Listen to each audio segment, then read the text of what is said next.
नमस्कार, स्वागत आहे तुमचे माझ्या वाळवणाच्या या नवीन रेसिपीमध्ये। तर आज आपण उपवासाची चकली आणि उपवासाचे कुरकुरे बनवणार आहोत। अगदी साध्या सोप्या पद्धतीने। आपल्याला इथे चकलीचा शेवगा वगैरे अजिबात वापरायचा नाहीये, नाही कोणताही साचा। तरी सुद्धा ही चकली खूप सुंदर होतात आणि अगदी म्हणजे तेलामध्ये गेल्यावर अगदी चार पट फुलतात। इतकी छान आणि सोपी रेसिपी तुम्हाला नक्कीच आवडेल। चला तर मग आता आपण सुरुवात करूया आपल्या रेसिपीला। तर यासाठी आपण घेणार आहोत साबुदाणे। तर साबुदाणे मी घेतलेले आहेत अर्धा किलो। तर अर्धा किलो साबुदाणे घ्यायचे आणि ते आदल्या दिवशी रात्रीच आपल्याला दुसऱ्या दिवशी बनवायचे। तर आदल्या रात्री आपल्याला हे साबुदाणे 2-3 पाण्याने चांगले स्वच्छ धुवून घ्यायचे। त्याच्यावर जर काही माती कचरा असेल तर तो निघून जातो। तर 2 ते 3 पाण्याने आपल्याला साबुदाणे व्यवस्थित धुवून घ्यायचे, पाणी निथळवून घ्यायचे आणि अगदी अर्धा ग्लास पाणी आपल्याला ह्यावर ठेवायचे। म्हणजे एक पेर बुडेल इतकं, बोटाचा एक पेर बुडेल इतकं पाणी आपल्याला यामध्ये ठेवायचे आणि रात्रभर आपल्याला हा साबुदाणा चांगला भिजवून घ्यायचा आहे। आता आपण सकाळी साबुदाणा छान भिजलेला आहे, हे बघा मी तुम्हाला दाखवते की अगदी आपण जशी खिचडीला आपल्याला जसा साबुदाणा हवा असतो त्याच पद्धतीने हा साबुदाणा अगदी मस्त मऊ भिजलेला आहे। नंतर अर्धा किलो मी बटाटे घेतलेत आणि इथे मी हिरवी मिरची बारीक वाटून घेतली आणि थोडंसं पाणी 1 ग्लास। तर आता इथे मी एका पातेल्यामध्ये 1 ग्लासभर पाणी घातलेलं आहे आणि त्या पातेल्यामधल्या पाण्यामध्ये आपण जे साबुदाणे भिजवलेले आहेत ते साबुदाणे लगेच घालून घ्यायचे। आता आपण आधी साबुदाणा मोकळा करून घ्यायचा हाताने आणि आता आपण हा साबुदाणा यामध्ये घालून घ्यायचा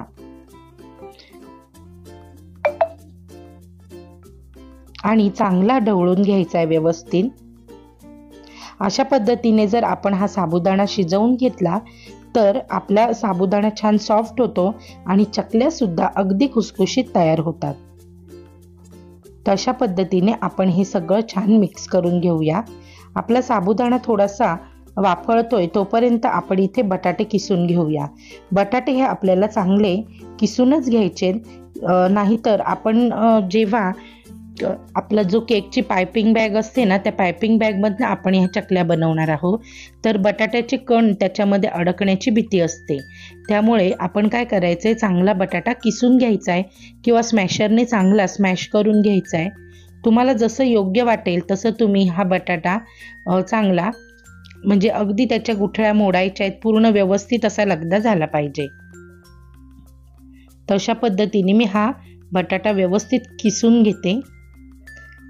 आता यामध्ये अजिबात गुठळ्या नाही आहेत। आता काय करायचंय की मला असं वाटतंय ह्यामध्ये थोडंसं पाणी कमी पडतंय, त्यामुळे मी बाजूला अजून 1 ते 1.5 ग्लास पाणी उकळत ठेवलेलं आहे आणि पुन्हा एकदा आपण थोडंसं पाणी इथे घालू शकतो।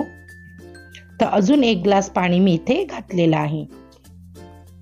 आपल्या अंदाजानुसार आपण इथे पाण्याचा वापर करायचा, खूप जास्त पाणी वापरायचं नाही, नाहीतर काय होतं मग नंतर अगदी ते जे मिश्रण आहे ते पातळ होतं आणि मग आपल्याला चकल्या पाडायला किंवा कुरकुरे पाडायला त्रास होऊ शकतो। त्यामुळे पाणी घालताना थोडं थोडं पाणी घालायचंय। तर इथे एकूण मला फक्त 2 ग्लास पाणी लागलेलं आहे, म्हणजे अर्धा किलो साबुदाण्यासाठी मला 2 ग्लास पाणी लागलेलं आहे। तशा पद्धतीने हे ढवळून घेतलेले आहे।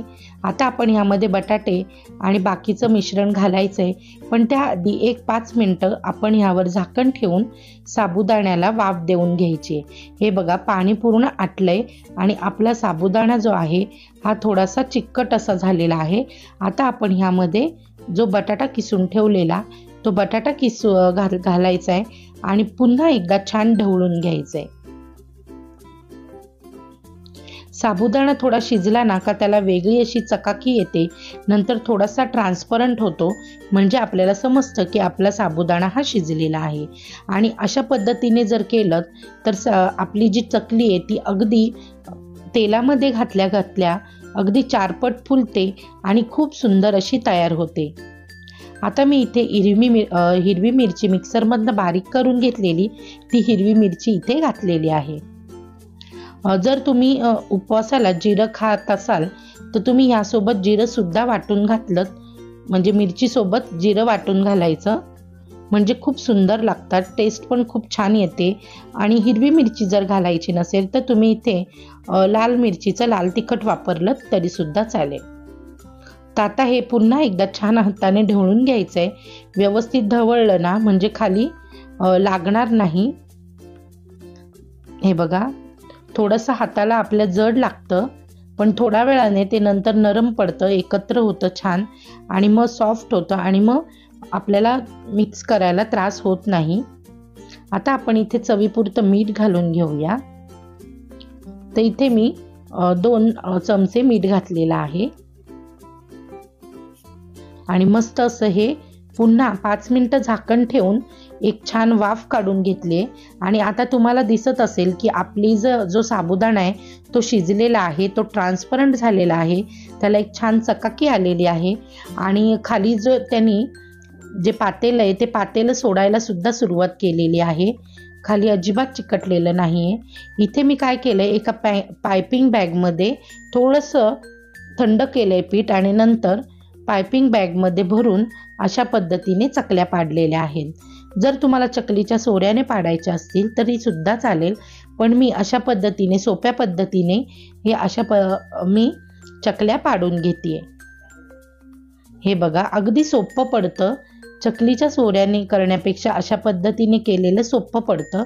आणि मी कपडा अशासाठी घेतलेला आहे हातामध्ये, कारण पीठ खूप गरम असल्यामुळे माझ्या हाताला चटका बसत होता, त्यामुळे मी पायपिंग बॅगच्या बाजूने असा कपडा धरला आहे आणि मग नंतर ह्या चकल्या घालून घेते. चकल्यासोबत तुम्ही इथे फक्त कुरकुरे जरी केले तरी सुद्धा चालतील. लांब लांब आपण ह्याचे कुरकुरे करून घेऊ शकतो. आणि खूप जास्त मोठी चकली करायची नाही, कारण काय होतं का मग ती फुलत नाही. आणि आपण जसं नॉर्मली चकली करतो तेव्हा अगदी जवळजवळ त्याचे वेढे घेतो, पण तसं करायचं नाही. थोडेसे लांबून वेढे घ्यायचे, म्हणजे त्याला फुलायला छान मदत होते आणि आपली जी चकली आहे ही चकली खूप छान फुलते. हे बघा, अशा पद्धतीने ही चकली आपल्याला करून घ्यायची आहे. आता मी ह्या सगळ्या चकल्या बनवून घेतलेल्या आहेत आणि नंतर मी इथे थोडेसे कुरकुरे सुद्धा घालून घेणार आहे. कुरकुरे म्हटलं की मुलांना थोडंसं आवडतं, मुलं आवडीने खातात, म्हणून अशा पद्धतीने मुलांसाठी मी थोडेसे हे कुरकुरे बनवून घेतलेले आहेत. आता हे पीठ थंड झालं आहे थोडंसं, त्यामुळे मी इथे कपड्याचा वापर केलेला नाही आहे. मला म्हणजे सोसवते, हाताला चटका बसत नाही आहे. हे बघा, अशा पद्धतीने व्यवस्थित मी असे छोटे छोटे कुरकुरे करून घेते मुलांसाठी. तर आता माझ्या सगळ्या चकल्या अशा मी पाडून घेतलेल्या आहे. एका म्हणजे प्लॅस्टिकच्या कागदावर काढून घेतलेल्या आहेत. खाली एक चादर ठेवलेली आहे मी. आणि आता मी ह्या दिवसभर छान उन्हामध्ये वाळून घेतल्या आणि नंतर फॅन खाली रात्री सुद्धा सुकवून घेतल्यात. थोडीशी अजून त्यांना 1 ते 2 ऊन दिले तर चकली अजून खूप सुंदर अशी फुलेल. तर मी काय करणार आहे, आता मला तुम्हाला दाखवायचं होतं म्हणून त्यामुळे मी लगेचच तळून घेणार आहे. पण अजून 1-2 ऊन दिलं तर चकली आपली 1 ते 2 वर्ष खराब होत नाही, चांगली टिकते. हे बघा, जशी गरम गरम तेलामध्ये आपण चकली टाकतो तशी ती लगेचच 4 पट अशी फुलते. तर मी सांगितलेल्या जर तुम्ही टिप्स वापरल्या तर तुमची चकली अजिबात फसणार नाही आणि अगदी परफेक्ट अशा प्रमाणामध्ये आपण ह्या चकल्या बनवलेल्या आहेत. आता मी इथे कुरकुरे सुद्धा घालून घेतलेत. कुरकुरे सुद्धा अगदी खूप फुलतायत. हे बघा, तेलामध्ये घातल्या अगदी मस्त अशा फुलतायत. 4 पट आपल्या हे जे कुरकुरे हे फुललेले आहेत आणि तळायला खूप जास्त वेळ लागत नाही, पटकन हे तळले जातात. आता मी हे काढून घेते आणि अजून 2-4 चकल्या तळून घेते, तुम्हाला दाखवते. तेल पण खूप सुंदर असं आता गरम झालंय. हे बघा,